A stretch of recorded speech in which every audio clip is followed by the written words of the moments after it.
नमस्कार दोस्तों, मैं आप सभी का चिर परिचित दोस्त उपस्थित हूं आप सभी की सेवा में एक बेहद ही महत्वपूर्ण जानकारी को लेकर के। जी हां, आज का हमारा टॉपिक है, हो सकता है कि घुटने बदलवाने की ज़रूरत ही ना पड़े। 10 दिन करके तो देख लीजिए। अगर घुटनों में गैप बढ़ने लग गया हो, घुटनों की ग्रीस चिकनाहट हट गई हो, ख़त्म, या घुटनों में दर्द हो रहा हो, इन सभी कारणों को दूर करके आपके घुटनों को नया जीवन देने के लिए जानिए अद्भुत घरेलू उपाय। दरअसल घुटनों में ग्रीस कहना एक अनपढ़ भाषा का उपयोग है। घुटनों में कोई ग्रीस खत्म नहीं होती, घुटनों में फ्लेवोनोइड की कमी हो जाती है, जिसके कारण घुटने में उठते बैठते अत्यधिक दर्द होता है, घुटनों से आवाज़ भी आती है।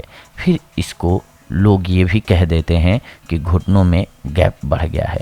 ये प्रयोग अगर आप करना चाहते हैं तो सबसे पहले आपको इस प्रयोग के दौरान कुछ चीज़ों का पालन करना होगा, फिर ही यह प्रयोग बिल्कुल सही होगा। अगर आपका वज़न बढ़ गया हो तो उसको कंट्रोल कीजिए। दाल, दूध, चाय, coffee, cold drinks, fast food, तली हुई चीज़ें बंद करनी होंगी आपको। अगर आपका खड़ा रहने का काम है तो 10 दिन छुट्टी कर लीजिए। पानी कभी भी खड़े होकर नहीं पीना है। पहले घुटनों के बल या पालती मारकर बैठ जाना है, उसके बाद ही पानी पीना है आपको, वो भी घूंट घूंट। गेहूं की रोटी बंद कर दीजिए। जौ या बाजरे, जिसमें गेहूं, जौ, चना मिश्रित भी हो सकता है, इसकी रोटी खानी है आपको। ये समस्या अधिकतर बुढ़ापे में आती थी, मगर अभी ये हमने जो आपको बताया, इन कारणों के कारण, जिनमें वज़न बढ़ जाना, खड़े होकर काम करना, पानी खड़े होकर पीना, फास्ट फूड अधिक सेवन करना, तली हुई चीज़ों का अत्यधिक सेवन करना मुख्य कारण है। तो इससे बचने के लिए हम आपको प्रयोग बता रहे हैं, इनको कीजिए, आपको रिजल्ट मिल जाएगा। सबसे पहला प्रयोग 10 दिन के लिए। सहजन का वृक्ष अक्सर मिल जाता है, तो आपको इसकी छाल ले लेनी है। सहजन की छाल 10 ग्राम अर्थात 2 चम्मच 2 ग्लास पानी में 1/4 रहने तक धीमी आंच पर पकाएं। फिर इसको उतार कर अच्छे से इस पाउडर को पानी में निचोड़कर फिर इसको छान लें किसी कपड़े की मदद से, और इसको घूंट घूंट कर पी लें, पालती मार कर। ध्यान रखें, यही प्रयोग आपको दिन में कम से कम 3 से 5 बार करना है। दूसरा प्रयोग 10 दिन के लिए।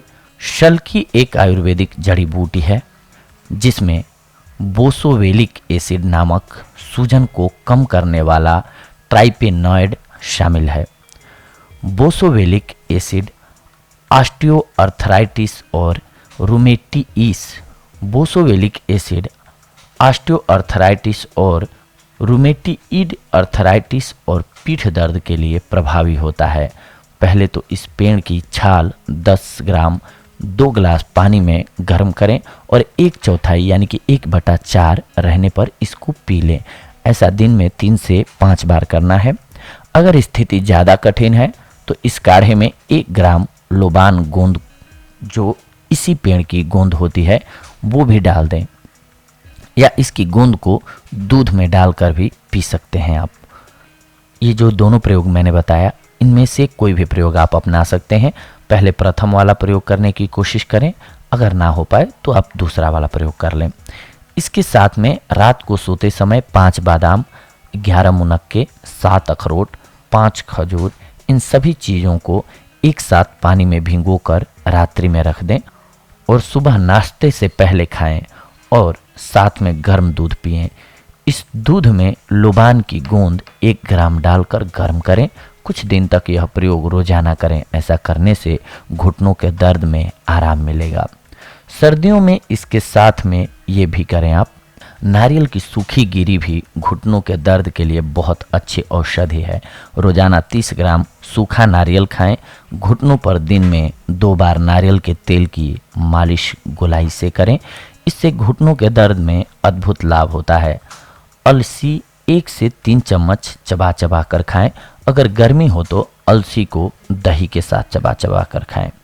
घुटनों के लिए मसाज, एक छोटा चम्मच सौंठ का पाउडर लीजिए और इसमें थोड़ा सरसों का तेल मिलाइए। इसे अच्छी तरह मिलाकर गाढ़ा पेस्ट बना लीजिए। इसे अपने घुटनों पर मलिए। इसका प्रयोग आप दिन या रात कभी भी कर सकते हैं। कुछ घंटों बाद इसे धो लीजिए। यह प्रयोग करने से आपको घुटनों के दर्द में बहुत जल्दी आराम मिलेगा और घुटनों के बीच जो ग्रीस खत्म हो गई है, जो चिकनाहट खत्म हो गई है, उसमें 10 दिन में ही आराम दिखेगा। अगर आराम दिखे तो इस प्रयोग को जब तक पूर्ण आराम न मिले तब तक आप दोहरा सकते हैं। ये थी आज की जानकारी आप सभी के लिए घुटनों के दर्द से छुटकारा पाने के लिए।